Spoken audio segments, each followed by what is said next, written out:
Karibuni vipenzi vyangu, hii ni Mapishi Food Life.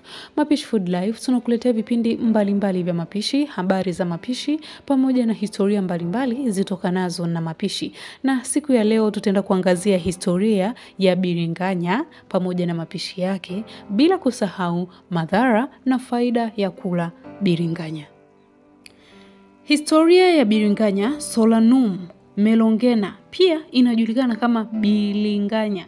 Katika baadhi ya maeneo ina historia ndefu ya miaka na ina mizizi katika sehemu mbalimbali za dunia. Unaweza ukawa unajiuliza, biringanya asili yake ni nini? Ilianzia wapi na ilikuwa ni kipindi gani? Biringanya inaaminika kuwa asili yake ni India, ambapo ilikuwa porini na ilifugwa takribani miaka 1400 iliyopita. Kutoka India ilienea katika sehemu mbalimbali za Asia hadi kusambaa ndani ya Uchina na kusini mashariki mwa Asia. Rekodi za kale za Uchina zilizoanzia karne ya 5 zinataja kilimo cha biringanya, zikionyesha uwepo na umuhimu wake katika kilimo na vyakula vya Kiasia. Kama tunavyojua hapo awali kwamba biringanya limeanzia katika nchi ya India, na hivyo unaweza kuwa na maswali mengi unaojiuliza juu jinsi gani biringanya ilipofika katika bara la Afrika. Biringanya ilipata njia ya kuelekea Mashariki ya Kati na Afrika kupitia njia ya biashara, ambapo ikiwa sehemu muhimu ya vyakula mbalimbali.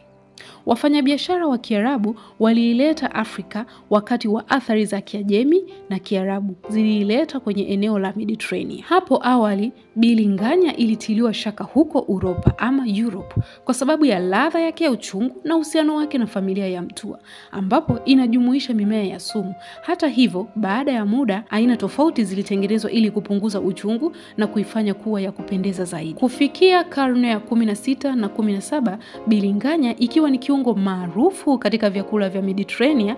Hata hivyo, ilijipatia umaarufu katika nchi za Ufaransa na Italia katika vyakula mbalimbali. Biringanya katika Amerika.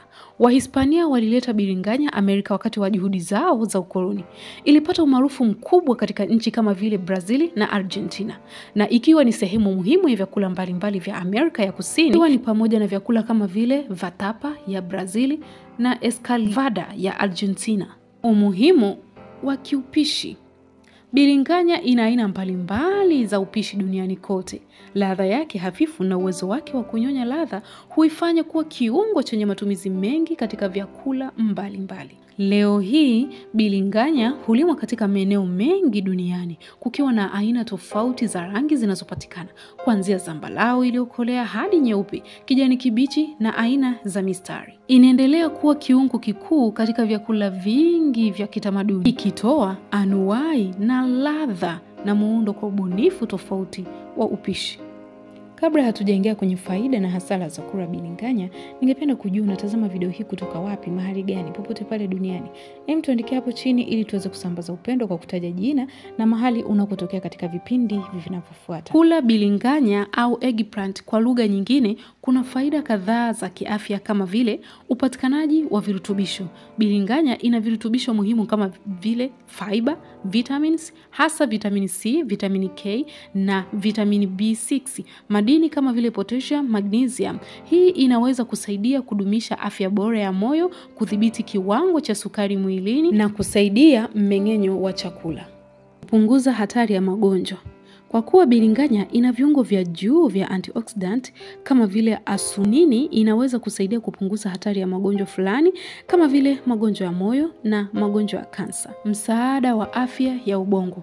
Baadhi ya utafiti unaonyesha kwamba viungo vilivyoko kwenye biringanya vinaweza kusaidia kuboresha afya ya ubongo na kazi yake. Kupunguza uzito.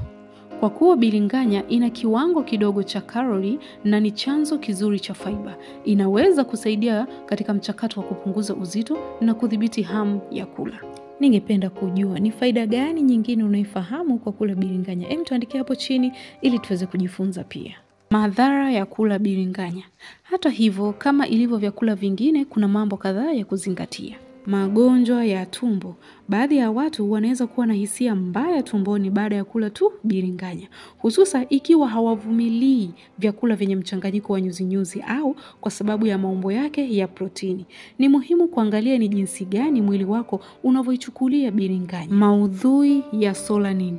Biringanya ina kiwango kidogo cha solanini, kemikali ambayo inaweza kusababisha athari za sumu ikiwa imekolea sana. Hata hivyo, kiwango cha solanini kwa kawaida ni kidogo sana na hakitoi madhara makubwa. Kwa kawaida, kula biringanya kwa kiwango cha wastani ni salama na ina faida nyingi kwa afya. Hata hivyo, kama na chakula kingine chochote, ni muhimu kuitumia kwa kiasi na kuzingatia hali ya kiafya ya mtu binafsi. Kuipika kwa njia sahihi pia ni muhimu ili kupunguza athari zozote hasi zinazoweza kujitokeza. Ningependa kujua ni madhara gani unayoyafahamu yanayotokana na ulaji wa biringanya. Tuandikie hapo chini ili tuweze kujifunza zaidi.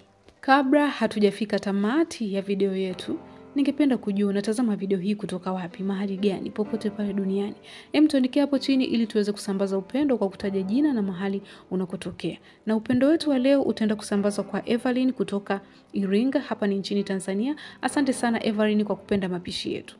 Usisahau kusubscribe ili uweze kujipatia mapishi mbalimbali, historia pamoja na habari mbalimbali zitokanazo na vyakula. Namna kusubscribe katika video unaitazama mkono wako wa kulia kwa chini, kuna neno limeandikwa subscribe, bonyeza hilo neno, pia bonyeza kengele ya notification ili uweze kujipatia vipindi vyetu pale tu tunapokuwa tunaposti. Napenda kuchukua shukrani zangu za dhati kwa kuwashukuru wale wote ambao tayari wamesha subscribe na wale ambao wamekuwa wakitufuatilia, bila kukusahau wewe unayetazama video hii. Usiache kutazama video zingine za Mapishi Food Life. Kwa heri, tukutane katika pishi lijalo.